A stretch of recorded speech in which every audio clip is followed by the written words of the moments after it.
Okay, we're fixing to watch something here that I have already touched upon in some of my other work in regards towards the missing link, in regards towards the 13th tribe, in regards towards the missing tribe, in regards towards various things that has happened that has put us where we are today.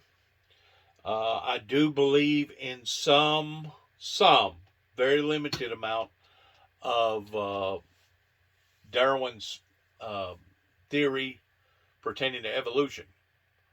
But I also believe that whenever the Ice Age hit, that didn't all of the Neanderthals die. That there was a certain group of them that lived pretty close to the equator down in South America. I think that 13th tribe that was way before the Great Flood of the 12 tribes survived not only the Ice Age, but survived the flood because they were survivalists. And they basically migrated from South America up through Alaska, into Canada, and then down through America, which today is known as the Native American Indians. They not only done that here, but they've done it in other parts of the world because we know that their blood is unlike any other blood type in the world. So if you don't mind, please listen to this, and I'll probably stop once or twice and allow myself to talk and speak and elaborate on what's going on here because it's very, very interesting pertaining to the scientific world dibbling and dabbling around with stuff that I believe that they go beyond where they should go. But now that's on a different subject, on a different matter, and let's please listen.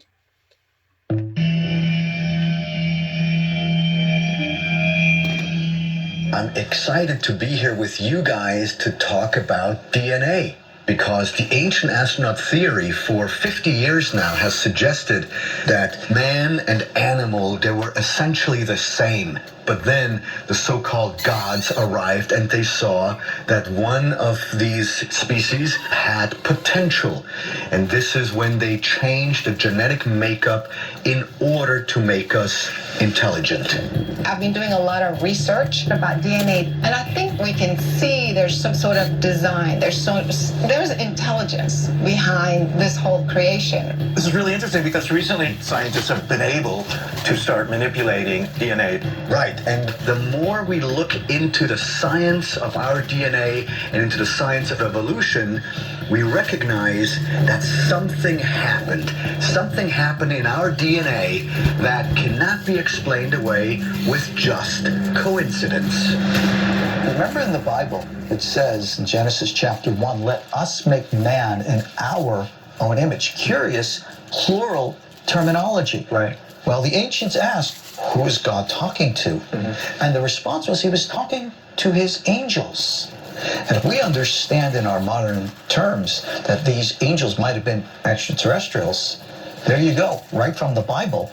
You have a clear, definitive statement of an extraterrestrial development of human DNA. Absolutely. And DNA holds information, but it's programmable. DNA is the molecule that defines every living creature on Earth. DNA is the molecule of life itself, with a code.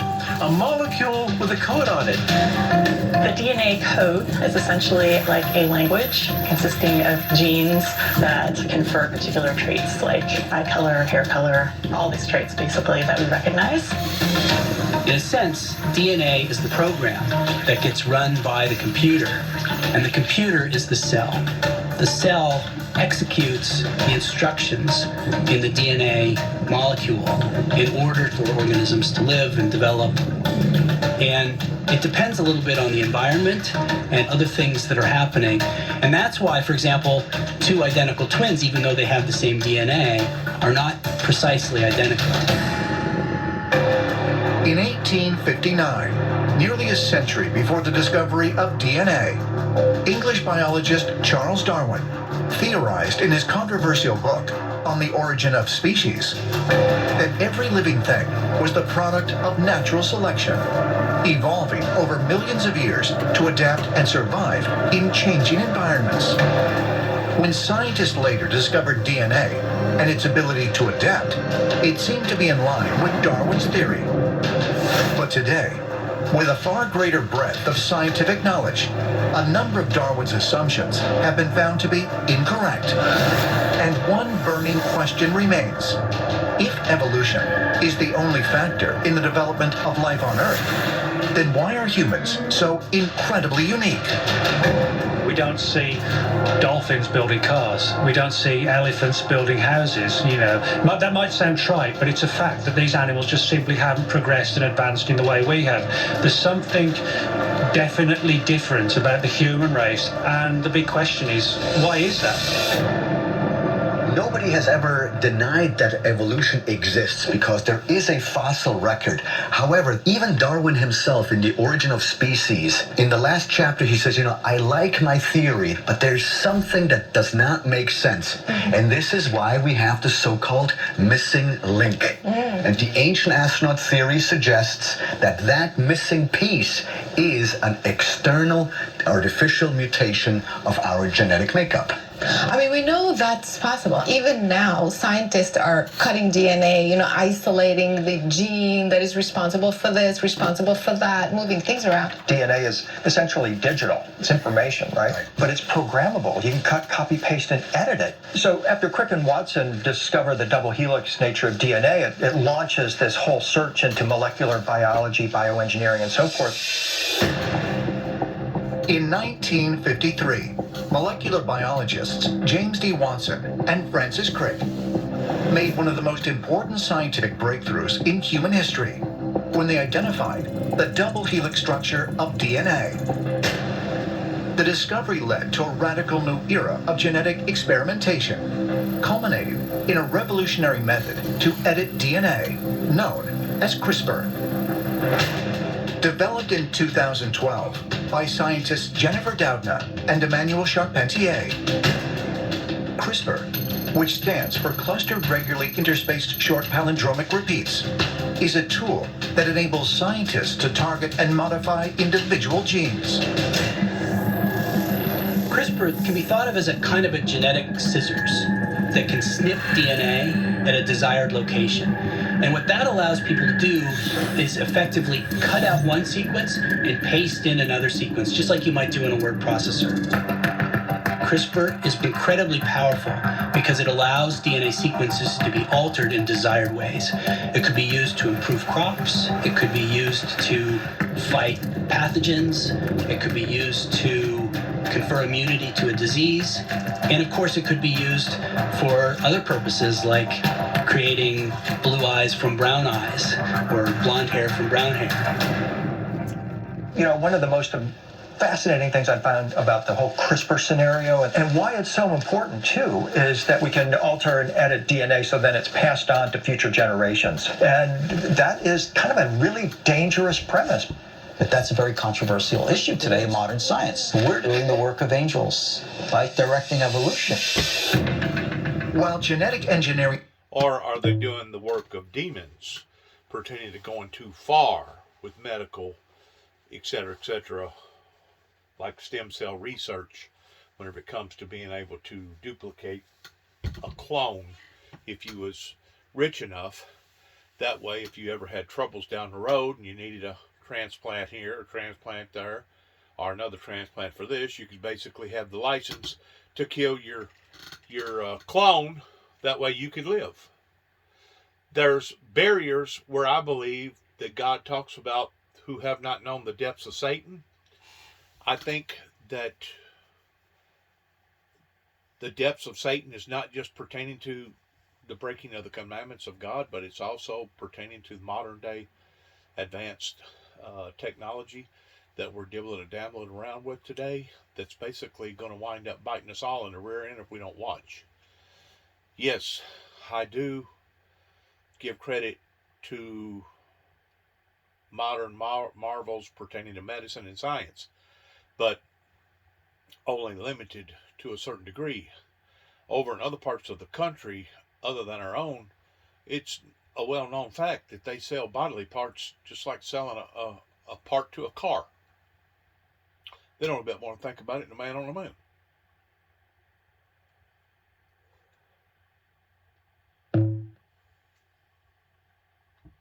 may seem like an issue that won't need to be faced for many years to come. It has, in fact, already happened. In November 2018, Chinese biophysics researcher He Jiankui made the shocking announcement that he used CRISPR on twin female embryos. And plan to monitor the twins healthy for the next 18 years. In a bold effort to make the twins immune to HIV, he deleted a single gene, known as CCR5. Although the procedure was a success, his unauthorized actions to tamper with human biology on such an audacious scale led Chinese authorities to incarcerate him for a 3-year prison sentence.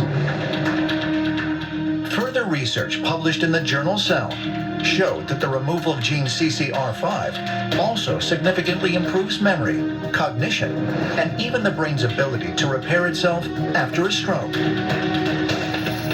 These developments, as ethically complicated as they are, prove that DNA can in fact be altered to advance the evolution of human beings.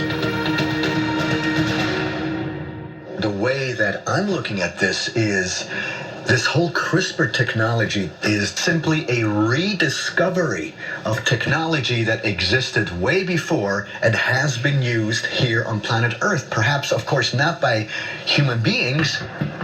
You know, this is something that Eric von Daniken has proposed in Chariots of the Gods over 50 years ago, that the ultimate proof of an extraterrestrial intervention will not be found in a crashed spaceship somewhere or a ray gun that's discovered in a cave, but rather in our DNA. Just recently in 2018, this Australian geneticist discovered these DNA knots, which they call the eye motif. And they think that this is perhaps what's creating the modern human. So one has to ask the question, who did that? Stay tuned for bonus footage when ancient aliens declare.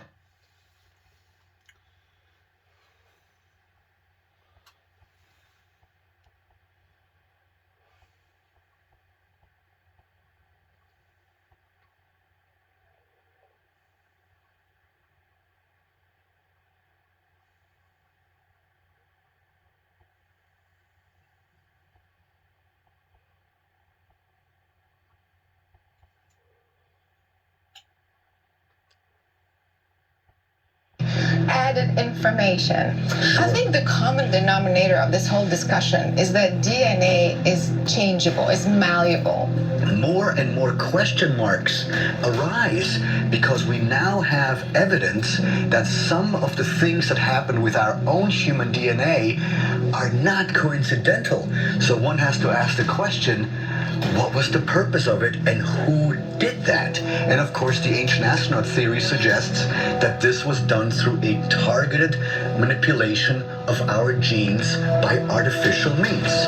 This goes into the old Kabbalistic beliefs about the pre-Adamic civilizations, that we had a humanoid civilization, and then along came God, the angels, and made Adam out of that which was beforehand. According to an ancient Jewish interpretation of the Bible, known as the Kabbalah, Adam was created from a human-like race that already existed on Earth. There are some who believe this points to the genetic engineering of Homo sapiens, and that further manipulation of human DNA can be found in the biblical story of the Garden of Eden. Let's look then at the story of the Garden of Eden and Adam and Eve, living sort of blissfully in this Edenic garden. And then suddenly this serpent being comes to them and offers them some special food to eat. Who is this serpent? Ancient legend tells us that the serpent in the Garden of Eden was actually a humanoid form. It stood erect, had arms, had legs, clearly it spoke. The serpent talks to Eve and says, hey, have a piece of fruit. Eve eats, Adam too, and suddenly they completely change into what we would call modern people who are now creating clothing, creating ornaments. They're building houses and vehicles, tools and things like that. We have, in a sense, an evolutionary leap from primitive humans to more modern humans who are more aware of themselves and their surroundings. According to ancient astronaut theorists, strikingly similar creation myths exist in ancient cultures around the world. For instance, Mayan tradition describes how humans were created by a feathered serpent known as Kukulkan. And ancient Chinese stories portray the first emperor, Wang Di, as the offspring of a human woman and a dragon god who descended from the sky. But perhaps most remarkable of all is the creation story of the Sumerians, who are believed by most mainstream archaeologists to be the earliest human civilization on Earth. Approximately 4,000 years ago, the Sumerians recorded stories about powerful beings called the Anunnaki, who descended to Earth from the sky. One of these figures was known as Enki. And according to author Zecharia Sitchin, who spent years studying the Sumerian cuneiform tablets, Enki is the equivalent of the serpent in the Garden of Eden. Enki is the god of technology of the Anunnaki. Zecharia Sitchin noticed that Enki was symbolized by a serpent, and he made the simple leap to suggest that he, in fact, is the serpent in the Garden of Eden that was responsible for putting us on our current path of evolution. Human DNA, in order to awaken us and to illuminate us, ancient astronaut theory proposes that this actually is extraterrestrial intervention. That as the Egyptian and Sumerian stories tell us, beings came from other worlds and activated that part of our brain that makes us human. What's fascinating to me is that now they're going beyond the rim of what I truly believe or understand, because I don't go along with, first of all, aliens, number one.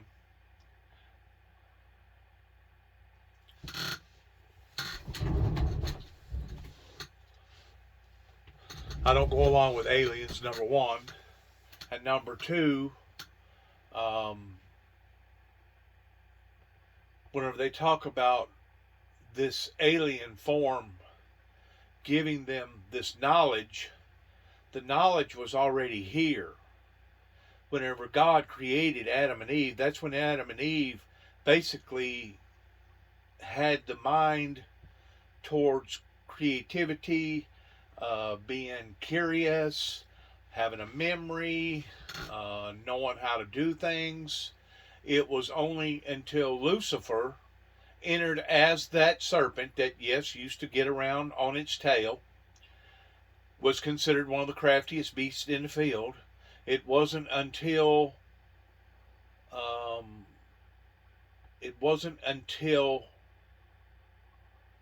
they done something that they wasn't supposed to have done, which it doesn't matter if it was an apple tree, peach tree, pear tree. Who knows? It may not even been an actual fruit. But the bottom line is they done something that God had told them not to do, because the devil, Lucifer, the Antichrist, talked them into doing it. Was the wisdom and the knowledge already here upon to the earth? I believe so. I truly do. That's like going back to the missing link. We know for a fact that there was people that lived either during or before the Ice Age that had remarkable technology skills that created the pyramids and done other remarkable things towards the arts and designs that we cannot deny that was here. You can't deny that these things existed because they got proof of them. Like I said, they're calling aliens spirits. And if that's the analogy that they want to use, that's fine. But I'm telling you, pertaining to my viewers, that I don't call them aliens. I call them what they actually are. And I guess to the human Homo sapien race down here, I guess in a way they really are aliens, because they don't actually look like us, talk like us, walk like us, and survive like us. But the bottom line is this: they are a supernatural form, a supernatural entity. They are a supernatural energy that is alive and well, and if the truth be known, their reality is more realer than ours, because they've been around for thousands and thousands of years, and they ain't never going to die, because they're going to live for another thousands and thousands of years. We're only put here just for a little bitty short time.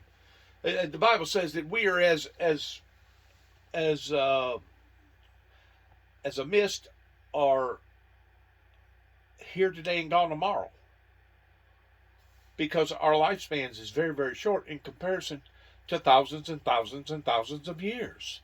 I think that's the part that the majority of the people just cannot physically wrap their mind around, because they don't realize how insignificant that we really are. We think that we're significant. We think that we're great. We think that we can do all kinds of things towards going to the moon and creating this and creating that and doing this and doing that, in which we can. Don't get me wrong, we can. And all those things are, in a sense, from a worldly standard, great. Okay? But in comparison to be able to create hurricanes, stop solar flares, hold a planet in the existence of the universe, there's no comparison to what that they can do versus what we're capable of doing. Not even close. And it's us that limits them towards what that they can actually do, because our little finite minds cannot wrap around towards their powers are unlimited to where ours is. Is that all around the world in ancient cultures there are these stories of a so-called tree of life. Right. And in ancient Sumeria, you have this tree of life. It looks like, for all intents and purposes, like a double helix structure. Then in Portugal, in Silves, there is this egg, this ancient giant egg that was discovered. Now, if they're talking about generation of Genesis, it wasn't called the tree of life. It was called the tree of knowledge, I believe. And that was the very thing that God did not want the human consumption to eat or to take a part of. Because I think God knew that if we done that, then we would have the same stubbornness as Lucifer himself, the Antichrist, that basically rose up in a rebellion against God. Because now you are a free moral agent, and you can think on your own. Well, in a way, that may have been good. But in another way, look what we have done to the planet. Look what we have done to our relationships. Look what we have done to not praising and worshiping and being a subservient to God. So, was and is the technology that we tapped upon during that time of the forbidden fruit, was it really worth it? Out of all the pain and suffering, out of all the anguish, out of all the greed, out of all selfishness, out of all the people that at one time we used to care about or love, and now it's turned into bitterness, was this really the wise and right and proper thing to do? That's why God told him not to do it. He told him not to do it. He wasn't telling him not to do it to hurt him. He wasn't telling him not to do it because it was a selfish thing from God. He was telling him not to do it because it was for our benefit. Just like whenever you look at the 10 Commandments, the 10 Commandments, 6 of them out of the 10 are for the realization of how we treat one another here upon to the planet. And the other 4, and only the other 4, are pertaining to the supernatural, glorious God of the things that we're supposed to do for God and with God and in God. Other than that, the instructions was given to humanity for the betterment of humanity, not the worse. Not the worse. That's like whenever God allows for something to occur in your life, he didn't allow for that to happen because he hates you. He's allowing that to temper you. He's allowing that because he loves you. He's gonna chasten you, because you'll never learn from your mistakes as long as you keep making the same mistake. Right. And it has a double helix structure on there. Or even the caduceus symbol in ancient Greece. The of Hermes, yeah, it's a double helix. So yeah, we're looking at a DNA. Let's go to a really direct one. Ancient Egypt, Ptah. You look up his name in the Egyptian hieroglyphic dictionary by Budge, and he says he is the god that fashioned the human body. Yes. And you look at his hieroglyph, and there's a double helix. Right. That cannot be by chance. And so this idea to me suggests that someone wanted to leave behind a message about our DNA. Stay tuned for bonus footage when Ancient Aliens Declassified returns. I'm going to end right there. I got a telephone call I got to go to that's important, pertaining to somebody that's in Memphis Hospital right now. So this will be part one, and I'm fixing to go over to part two.